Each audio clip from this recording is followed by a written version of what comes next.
Okay, so now that we have defined what a load is and talked about a few of the types of loads, mainly gravity loads, on a typical building, we will now start to talk about the criteria that structural engineers follow when designing a structural component.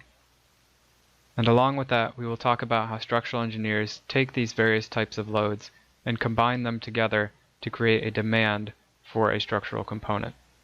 So let's start with trying to answer this first question. The process of structural design can be broken down into one primary concept, and that is demand versus capacity.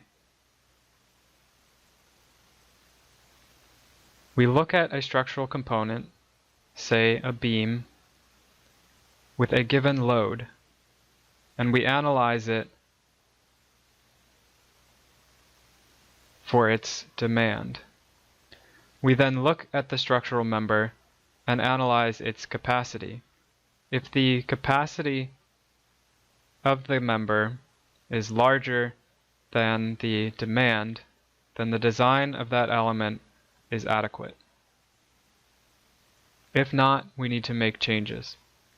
However, there is more to structural design than simply analyzing for the strength of the member. In fact, there are several criteria beyond just strength design, and we call these criteria limit states.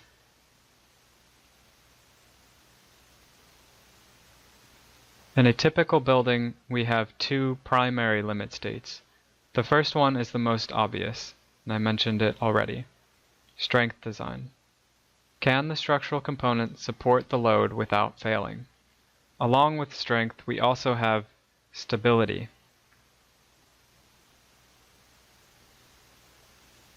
And the easiest way to think about stability is if you were to take your pencil and place it on your desk vertically, and then apply a force with your hand to the top of the pencil, you would probably note that the pencil can hold up a fair amount of load. However, if you were to release your finger from the top of the pencil, if the pencil were not perfectly balanced, it would fall over easily. So even though it was able to support the weight that you applied to the top, it still failed due to stability. The member itself could carry that axial load, but due to inadequate support conditions at either end, it wasn't able to hold up its own weight and it fell over. The second limit state that we design for is called serviceability. And where strength and stability have to do with life safety,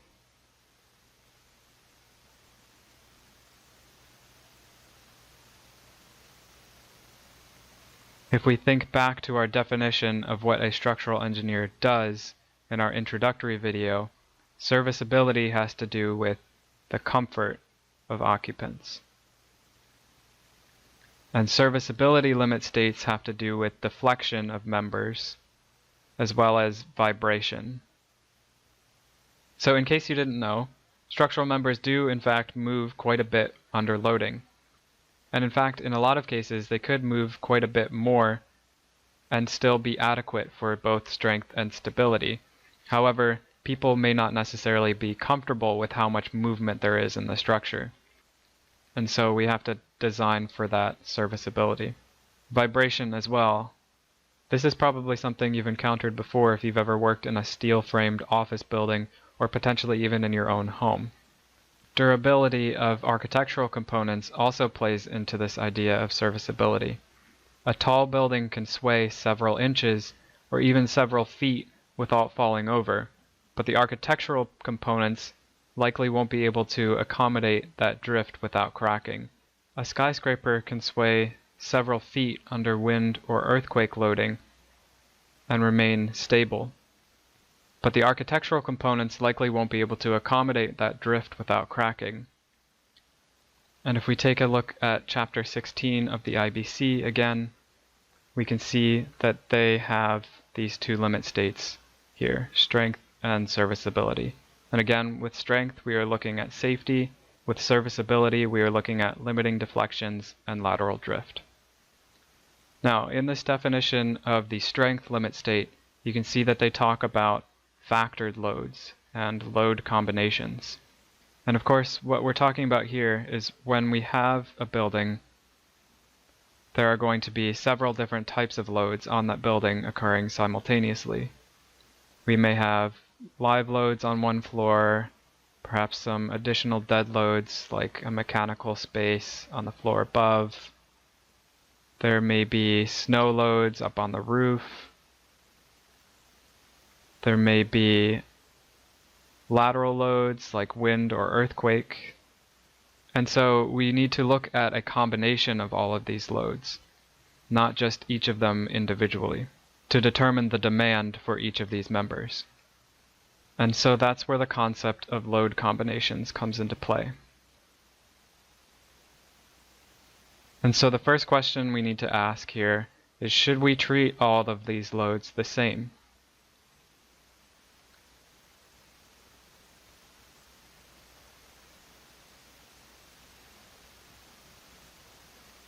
So should we just take our dead load and add it to our live load and our snow load, etc., and then get a total load and call that our demand, and then compare that to a capacity that we have divided by some factor of safety?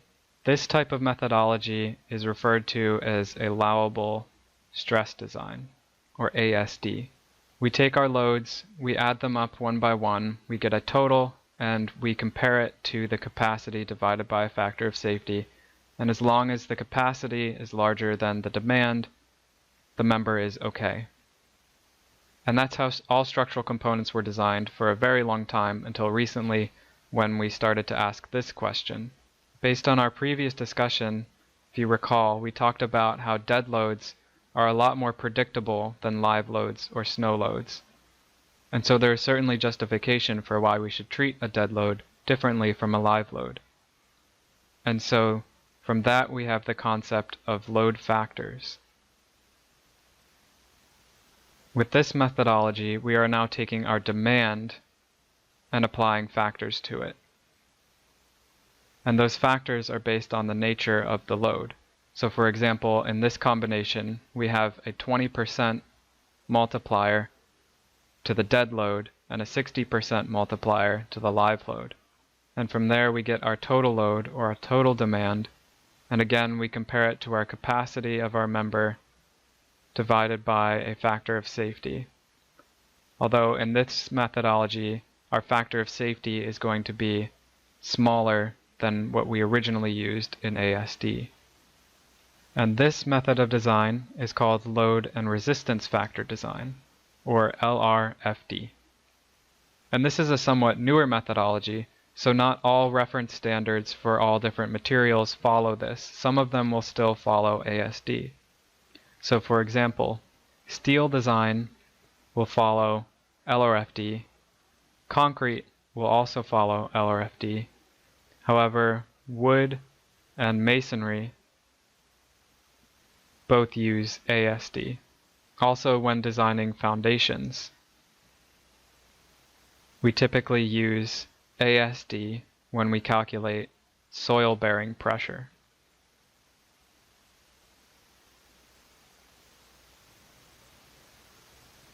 And of course, our load combinations are defined here in the IBC Chapter 16. First, we have our load and resistance factor design combinations. And next we have our ASD combinations. And note the lack of factors in front of these loads.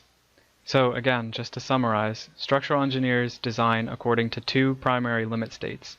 The first being strength and stability, so ensuring that the structural member will not fail.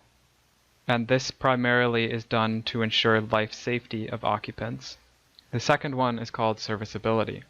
This is a separate criteria that looks at the performance of the structural system. We don't want to simply design buildings that stand, we want to design buildings that are also comfortable for occupants and buildings that will be durable and last for a long time.